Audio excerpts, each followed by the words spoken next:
ಅದ್ದೂರಿಯಾಗಿ ಇವತ್ತು ಬ್ರಹ್ಮ ರಥೋತ್ಸವವನ್ನ ಮಾಡಲಾಯಿತು. ಸಹಸ್ರಾರು ಭಕ್ತರು ಈ ಒಂದು ರಥೋತ್ಸವನ ನೋಡೋದಕ್ಕೆ ಯಾವ ರೀತಿಯಾಗಿ ಭಕ್ತಾದಿಗಳ ಸಾಗರ ಇದೆ ಅನ್ನೋದನ್ನು ಕೂಡ ನೀವು ನೋಡ್ತಾ ಇದ್ದೀರಿ. ಸೀತಾರಾಮ ಲಕ್ಷ್ಮಣ ಮತ್ತು ಆಂಜನೇಯ ಸ್ವಾಮಿ ಬ್ರಹ್ಮ ರಥೋತ್ಸವ ಬೊಮ್ಮನಹಳ್ಳಿ ಬೇಗೂರು ರಸ್ತೆಯ ಹೊಂಗಸಂದ್ರದಲ್ಲಿರುವಂತಹ ದೇಗುಲ. ಬ್ರಹ್ಮ ರಥೋತ್ಸವದಲ್ಲಿ ಸಹಸ್ರಾರು ಸಂಖ್ಯೆಯ ಭಕ್ತರ ಆಗಮನ ಆಗಿದೆ. 170 ವರ್ಷಗಳ ಬಳಿಕ ಇದೇ ಮೊದಲ ಬಾರಿಗೆ ಈ ಒಂದು ಬ್ರಹ್ಮ ರಥೋತ್ಸವ ನಡೀತಾ ಇದೆ. ಸೀತಾರಾಮ ಆಂಜನೇಯ ಉತ್ಸವ ಮೂರ್ತಿಯನ್ನು ಕೂರಿಸಿ ಮೆರವಣಿಗೆ ಮಾಡಲಾಗುತ್ತೆ. ನೂರಾರು ವರ್ಷಗಳ ಇತಿಹಾಸ ಪ್ರಸಿದ್ಧ ದೇವಾಲಯ ಅದು. ಬೊಮ್ಮನಹಳ್ಳಿಯ ಬೇಗೂರು ರಸ್ತೆಯ ಹೊಂಗಸಂದ್ರದಲ್ಲಿರುವಂಥ ದೇವಸ್ಥಾನ. ಬ್ರಹ್ಮ ರಥೋತ್ಸವದಲ್ಲಿ ಈ ಸಹಸ್ರಾರು ಸಂಖ್ಯೆಯ ಭಕ್ತರ ಆಗಮನ ಅಂತೂ ಅದನ್ನು ಯಾವ ರೀತಿಯಾಗಿ ಜನ ಸಾಗರ ಇದೆ ಅನ್ನೋದನ್ನು ಕೂಡ ನೀವು ನೋಡ್ತಾ ಇದ್ದೀರಿ. ಇದೇ ಮೊದಲ ಬಾರಿಗೆ ಬ್ರಹ್ಮ ರಥೋತ್ಸವ ಆಯೋಜನೆ ಮಾಡಲಾಗಿದೆ 120 ವರ್ಷಗಳ ಬಳಿಕ.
ಫಸ್ಟ್ ಟೈಮು ಹೊಂಗಸಂದ್ರದಲ್ಲಿ ಬ್ರಹ್ಮ ರಥೋತ್ಸವ ನಡೀತಾ ಇರೋದು.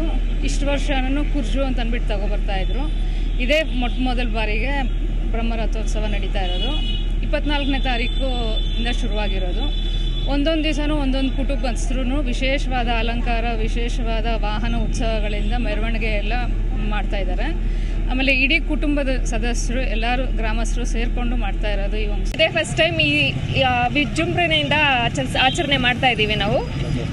ರಥೋತ್ಸವ ಅಂದರೆ ಹೊಂಗಸಂದ್ರದಲ್ಲಿ ಫಸ್ಟ್ ಟೈಮ್ ಮಾಡ್ತಾ ಇರೋದು. ಅದರಿಂದ ಎಲ್ಲರೂ ನಾವು ಖುಷಿಯಿಂದ ಮಾಡ್ತಾ ಇದ್ದೀವಿ. ಹೊಸದಾಗಿ ಮಾಡಿರೋ ರಥದಿಂದ ಎಲ್ಲರೂ ಖುಷಿಯಾಗಿದ್ದಾರೆ. ಹೊಂಗಸಂದ್ರ ಗ್ರಾಮದು ಶ್ರೀ ಆಂಜನೇಯ ಸ್ವಾಮಿ ಇದು ಬ್ರಹ್ಮ ರಥೋತ್ಸವ ನಡೀತಾ ಇದೆ. ಒಂದು 80-100 ವರ್ಷ ಹಿಂದೆ ನಿಲ್ಲಿಸ್ಬಿಟ್ಟಿದ್ರು ರಥೋತ್ಸವ. ಇವಾಗ 1-1.5 ಕೋಟಿ ಖರ್ಚು ಮಾಡಿ ಹೊಸ ರಥ ಮಾಡಿ ಈ ವರ್ಷ ಪುನರ್ ಚಾಲನೆ ಮಾಡಿದ್ದಾರೆ. 9 ದಿನ ಹಿಂದೆಯಿಂದನೇ ಪೂಜೆಗಳೆಲ್ಲ ಸ್ಟಾರ್ಟ್ ಮಾಡಿ ದಿನ ಒಂದೊಂದು ಅವತಾರದಲ್ಲಿ ವಾಹನಗಳು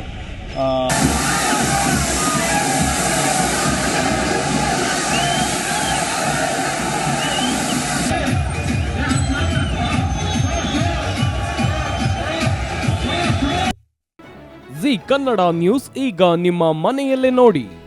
ಎಲ್ಲ ಕೇಬಲ್ಗಳಲ್ಲಿ ಈಗ ಲಭ್ಯ.